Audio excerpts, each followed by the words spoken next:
Night in a country that thinks this story is finished. Rain slides down high-rise windows.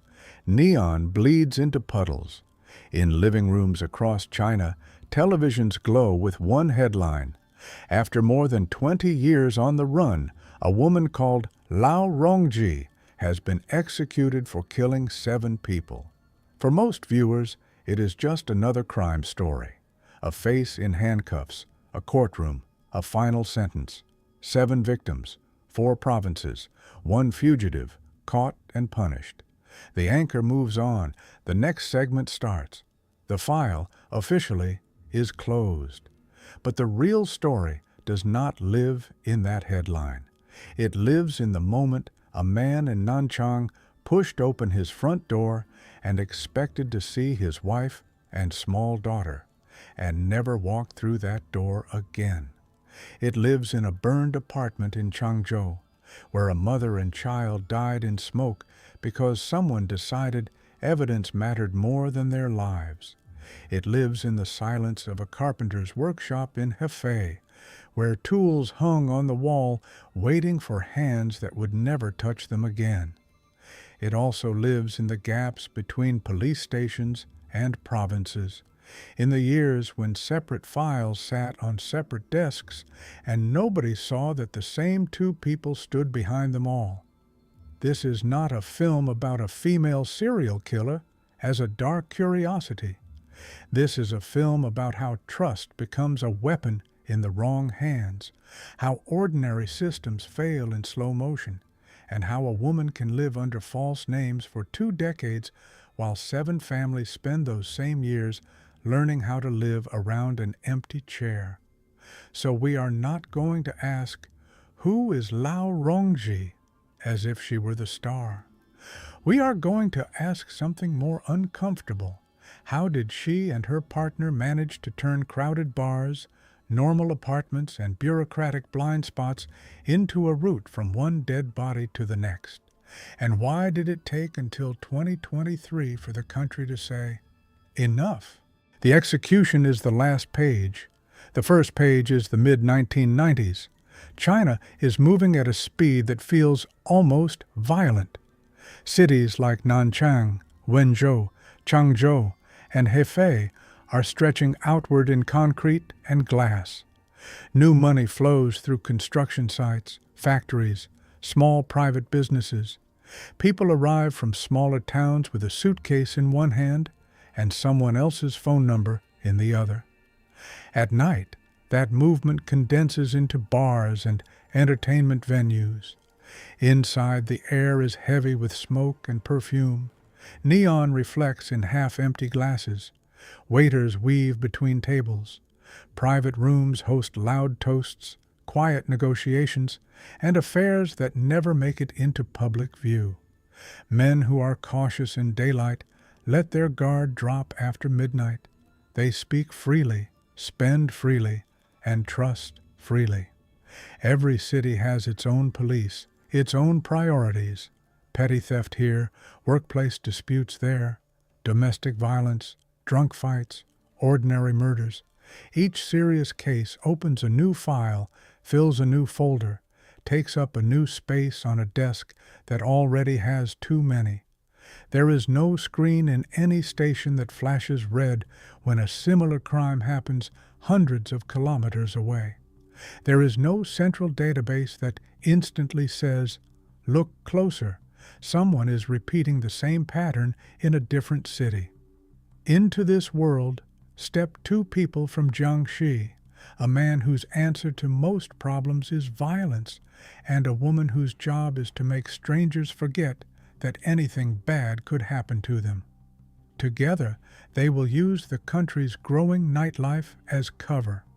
Together, they will find the cracks between systems and live in them for 3 years as killers, and then, for one of them, 20 more as a ghost in plain sight. Before she is a headline, she is a teacher. Lao Rongzhi grows up in Jiangxi. For a time, she stands in front of primary school children, chalk in hand, teaching basic characters and simple maths. Parents see a young woman in a respectable job. Colleagues see one more teacher in an underpaid, overworked staff room. Nothing, on the surface, marks her out as someone who will one day plan robberies and watch people die. At some point, she leaves the classroom and steps into a different kind of room. As a nightclub hostess, her tools are no longer chalk and textbooks. They are eye contact, laughter, and the ability to make a stranger feel like the most important person in a crowded bar. She learns how to spot real wealth behind fake brands. She learns how to make men talk, how to keep them drinking, how to steer a conversation without making it look like steering at all. Fa Ziying's path is rougher. He is older, already familiar with crime, already carrying a record of theft and violence. He is the kind of man who does not need to be talked into hurting someone if there is money on the table. When their lives intersect, nothing explodes in the street. There is no visible line between before and after. They become lovers in a city full of relationships that burn hot and fade quickly. But this one does not fade. It changes. The important thing is not how they feel about each other. It is what they discover they can do together. She can walk into almost any bar, almost any club, and find someone with money and ego. She can sit down at his table, pour him a drink, and make him feel like leaving with her is his idea. He can wait behind a second door with a knife and all the willingness in the world to use it. Later, sitting in a courtroom, Lao will describe herself as a victim of that man. She will speak about beatings, threats, fear. She will claim she had no real choice. Fear matters. Abuse matters. But they do not make every decision disappear. The courts will look at what she did, not just what she says. They will see a woman who picked targets again and again, who led them into traps, knowing what was waiting on the other side, who stayed present while they were bound, robbed, and silenced, who used their keys to invade their homes, and who disappeared for 20 years after her partner's execution without once walking into a police station to tell her side of the story. They will not see a hostage. They will see a partner. And that is how we will treat her here, not as a monster to admire, not as a misunderstood anti-hero, but as one person in a pair that turned human contact into a tool for killing. Between 1996 and 1999, their lives compress into a pattern you can outline in a few steps. First, the hunt. In a bar or karaoke club, Lao scans the room. She is not scanning for kindness or intelligence. She is scanning for money and arrogance. The man who slaps a thick stack of notes on the table. The one who orders the best bottle and tells staff to keep them coming. The one whose friends defer to him, whose watch and phone say he will be worth the risk. Second, the hook. She positions herself within his orbit. Maybe staff assign her to his table. Maybe she glides over without being asked. She smiles. She asks small questions. She laughs when he wants her to laugh. She lets him feel that she sees him, really sees him, in a room full of people. Alcohol helps. Noise helps. The sense that the night is its own little world helps. She steers the conversation, step by step, toward the idea of leaving. Too loud here. I know somewhere quieter. Let's go somewhere, just us. Third, the transfer. They leave the club. To anyone watching, they are just another man and woman sharing a taxi after a long night. The driver hears nothing over the radio. The city is a blur of light outside the window. The building they enter is nothing special. Concrete, narrow stairs, other people's shoes by other people's doors, a hallway light that flickers. The sound of a TV through one wall, a baby crying behind another. The key turns in the lock. They step inside. Fourth, the reveal. Fa is there, and the night ends. The shift from flirtation to violence is unnatural in speed. A knife, hands, rope, or tape. The man who felt untouchable an hour ago is now on the floor, wrists bound, mouth blocked, eyes wide. They do not waste time. They want PIN codes. They want bank names. They want account numbers, safe locations, a sense of how much is available and how fast. They want keys to apartments, to cars, to everything that might contain something of value. Fifth, the decision. Once they believe they have squeezed out all the information they can, they decide what to do with the person tied on the floor. The official language is simple: intentional homicide, strangulation, a wire, a belt, hands tightening until everything stops. Sometimes they go further: a body cut apart and packed into bags, a room drenched in accelerant and set on fire. Sixth, the extension. Keys in hand, they walk into homes that do not belong to them. In the hallway, neighbors may nod, recognizing what they think is a resident. Inside, drawers open, closets are emptied, safes are cleaned out. If the place is empty, it stays that way, violated but quiet.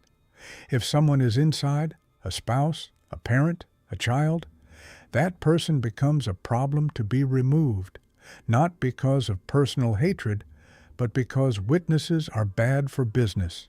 Witnesses can talk. Witnesses can connect the bar to the apartment, the hostess to the knife. By the end of those 3 years, this blueprint has been executed in multiple cities. 7 people are officially dead: a businessman in Nanchang and his family, a woman and child in Changzhou, a man in Wenzhou, a carpenter in Hefei. The real number of assaults and robberies may never be fully known. For a little over 100,000 yuan in stolen money and valuables, they trade 7 lives. The method is not complicated. That is what makes it so terrifying. It feeds on 3 things any modern city has in abundance: nightlife, arrogance, and cracks in the system. Nanchang, Jiangxi's capital. Daytime here belongs to government offices, factories, markets. Night belongs to neon. On one of those nights, a businessman named Ziying walks into an entertainment venue, the kind of place where the lighting is soft enough to flatter faces and strong enough to hide details, the kind of place where staff already know his name, his favorite table, his usual order. He sits, he drinks.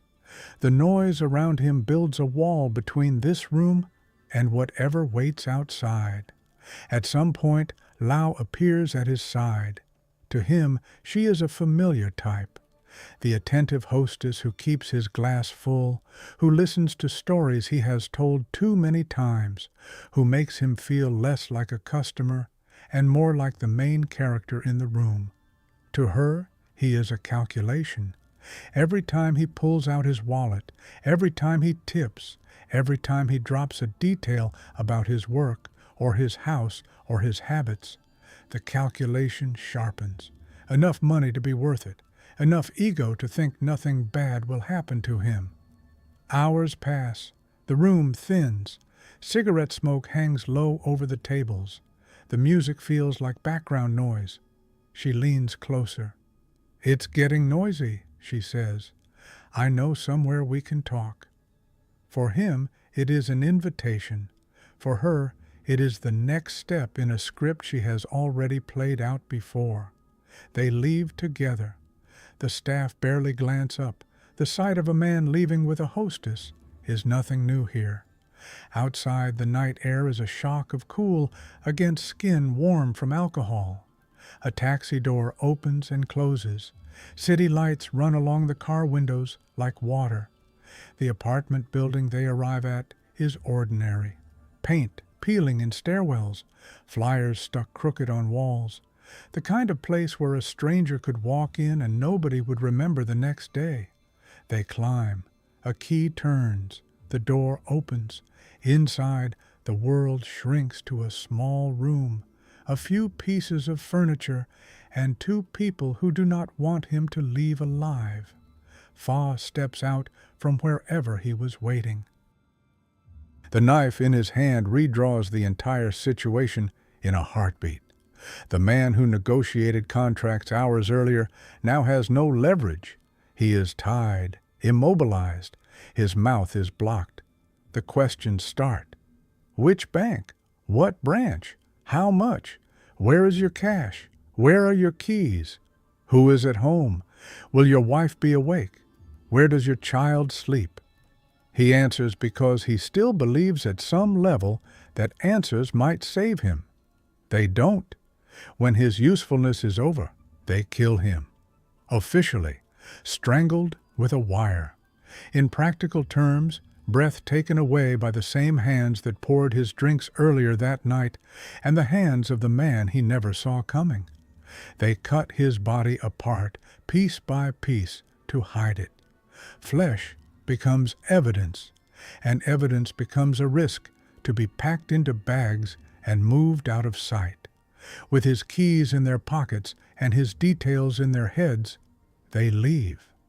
At home, his wife has been moving through her own version of the night, putting the child to bed, checking the time, wondering if traffic is bad, if a meeting ran late, if he went for one drink too many and simply forgot to call. The small irritations of waiting for someone who is taking longer than they said. When the key finally turns in the lock, she hears the sound she has heard 1,000 times. Metal, wood, the slight gust of air as the door opens. She expects him. Two strangers walk in. What happens next is not described in detail in court documents, and we do not need to invent it to understand. We know the outcome. By the end of that night, 3 people who shared one home are dead. A husband whose last decision was to trust a stranger, a wife whose last hope was that the man she married had come back through the door, a child too young to understand why everything suddenly turned to fear.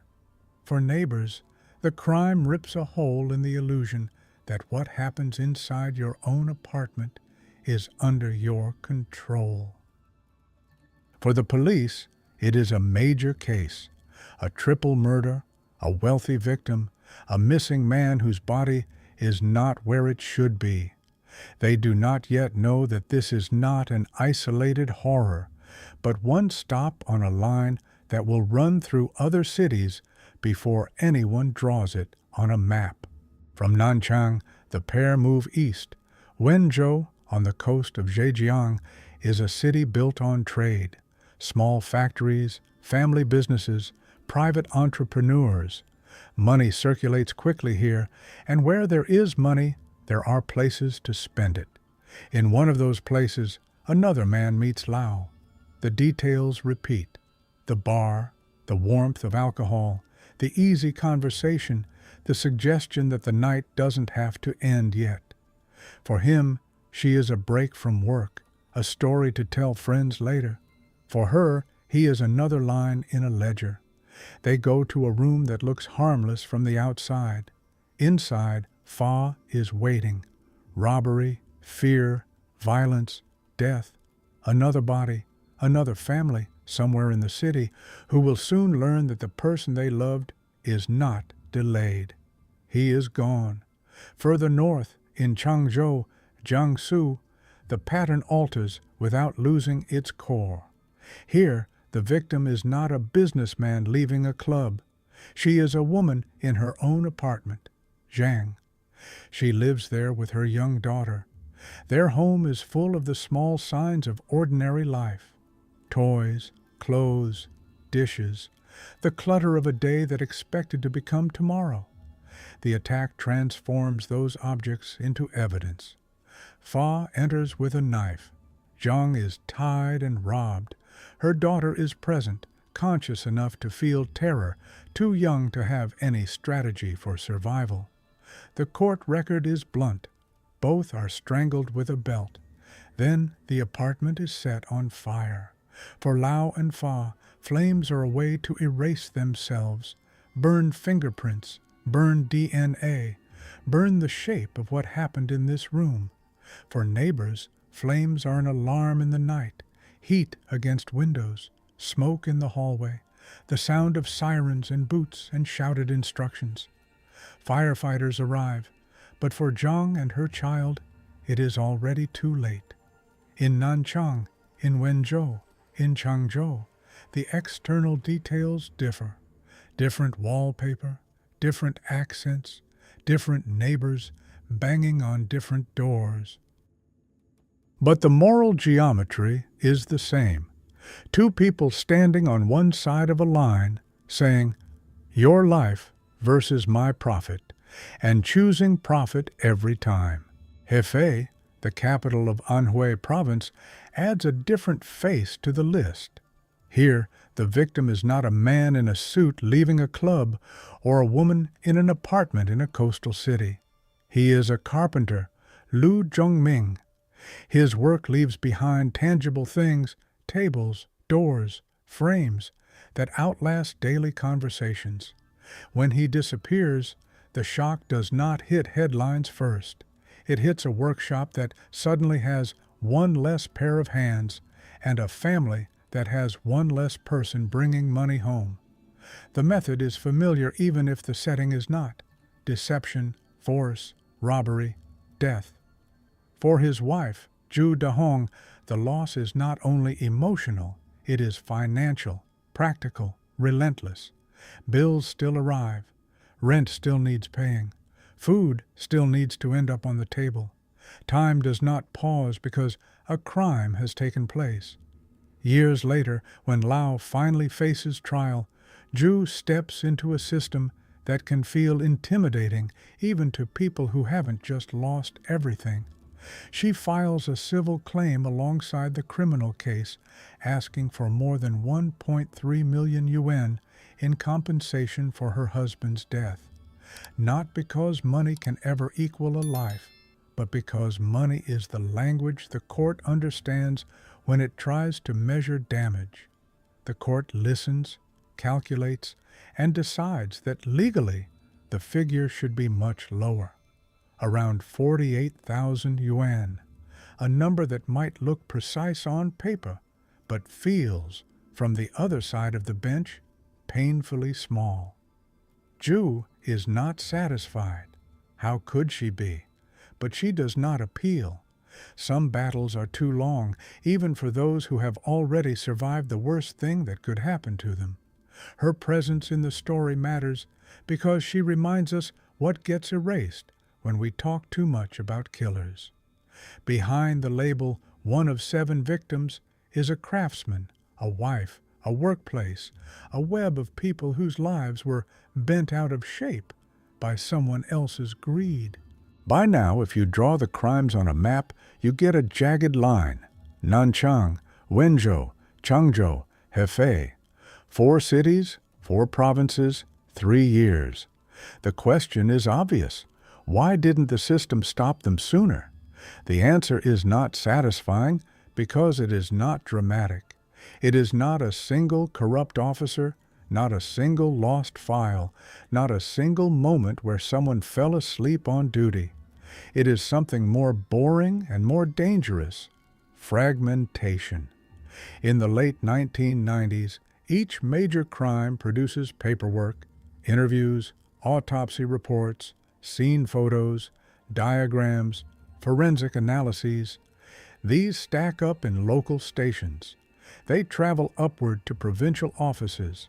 They might be shared sideways if someone notices a similarity with another case. But there is no always-on national brain quietly scanning for patterns. There is no automatic alert that says, "In Jiangxi, a businessman was lured from a bar and his family killed at home. In Jiangsu, a mother and child died in a fire after being tied up. In Anhui, A man was kidnapped and killed after contact with a hostess. Look again. From inside each city, the crime looks self-contained. In Nanchang, investigators see a triple murder and a wealthy man dismembered. In Changzhou, they see a burned apartment with 2 victims and signs of robbery. In Hefei, they see a kidnapped carpenter. The local stories are already more than enough work for the officers assigned to them. Meanwhile, Lao and Fa follow a rule that requires no inside knowledge. After a big crime, move on. New city, new bar, new victims, new police department starting from zero. The system is not blind because nobody cares. It is blind because its eyes are pointed in different directions at the same time, and it has no quick way to compare what each eye is seeing. It will take more time, more deaths, and a different kind of pressure before those fragments are pulled together. That moment arrives in part in Hefei. On July 23, 1999, police there arrest Fa Ziying.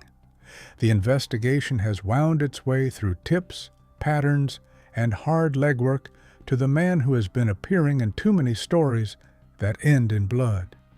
In an interrogation room, under bright light, he talks. He admits to murders, kidnappings, robberies.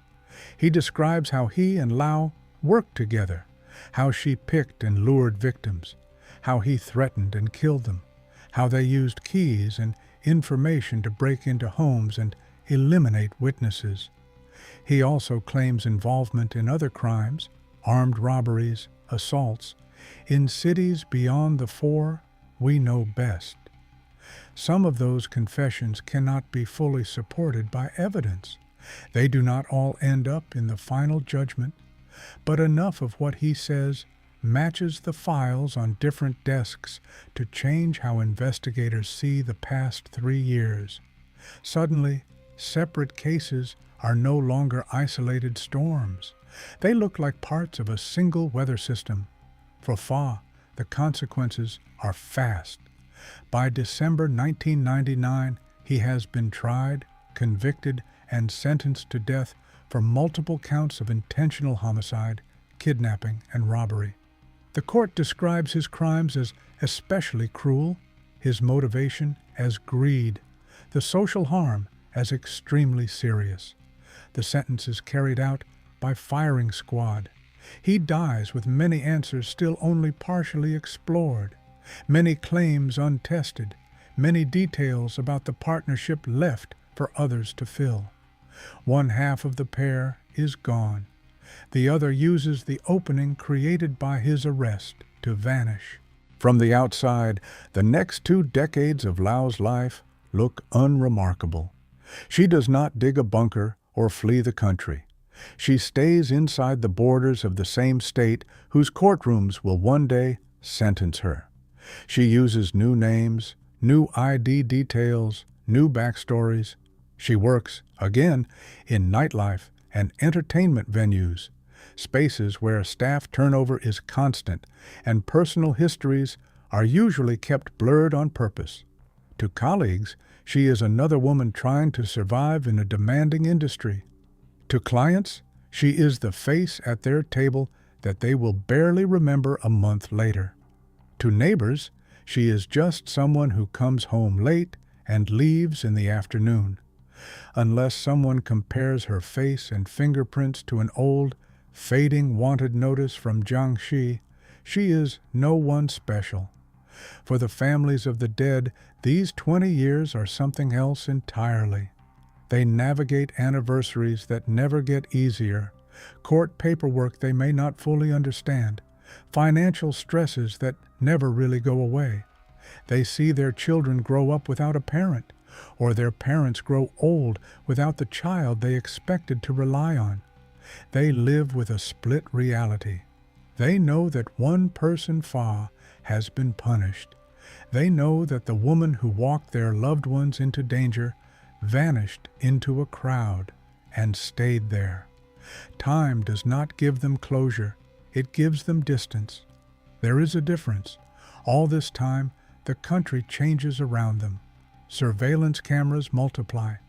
ID systems become more sophisticated. Biometric data is collected and centralized. What used to be scribbled in ledgers and stored in local cabinets is now increasingly processed and cross-checked by computers. The net tightens, slowly and impersonally. For almost 20 years, she keeps slipping through its gaps. Until, one day, she doesn't. November 28, 2019. Xiamen, Fujian Province. A woman is stopped by police. She presents documents. It looks like a routine identity check in a city used to inspections and controls. Her details are entered into a system that did not exist in this form when she last saw the inside of an interrogation room. The system does what it is designed to do. It compares a face, a name, a fingerprint. Somewhere in its memory, an old profile lights up. A wanted notice from the late 1990s. A list of charges, multiple counts of intentional homicide, kidnapping, and robbery. 7 dead in 4 provinces. A partner already executed 20 years ago. The gap between who she says she is and who the system says she is too large to ignore.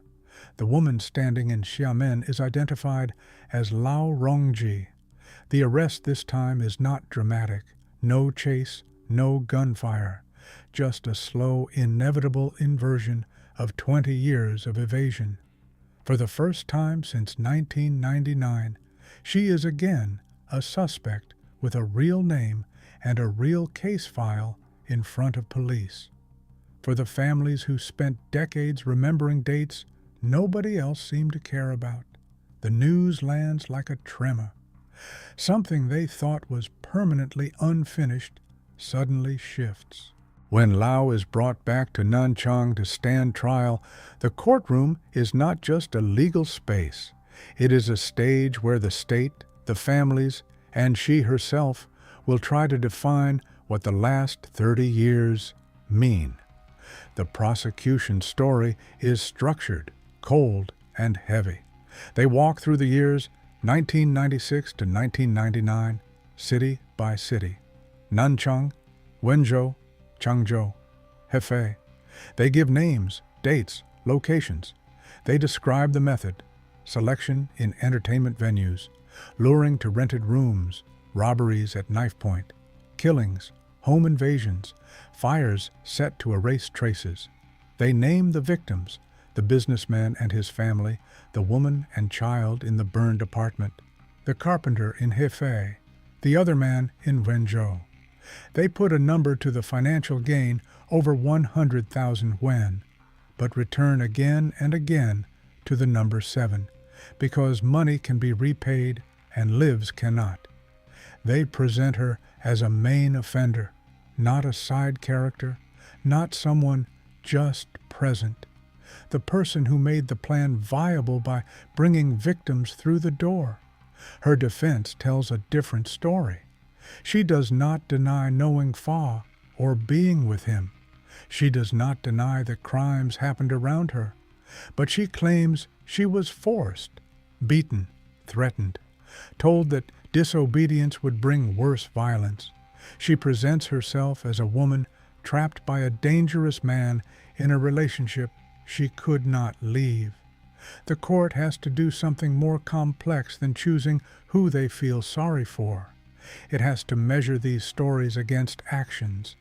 They note that she stayed with Fa for years while the crimes continued, that she repeatedly used her skills and position as a hostess to provide him with victims, that she was present when some killings took place, that she helped use stolen keys and information to invade homes, that after his execution she did not go to the authorities claiming to be a controlled victim, but instead vanished under false identities for 2 decades.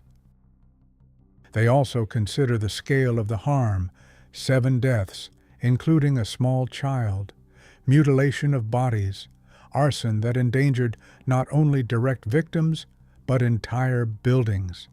The verdict from the Nanchang Intermediate People's Court is clear.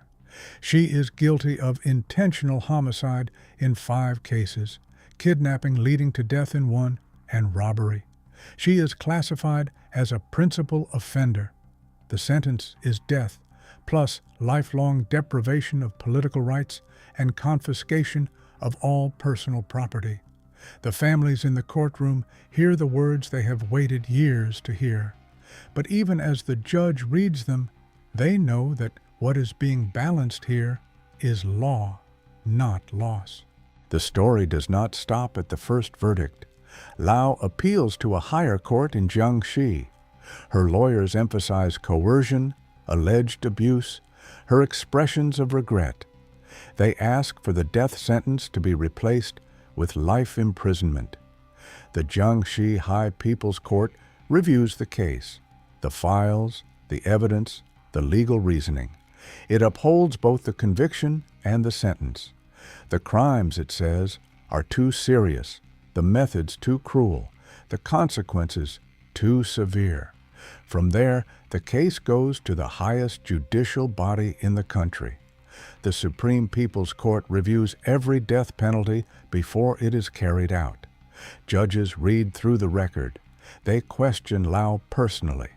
They allow her defense team to submit written arguments.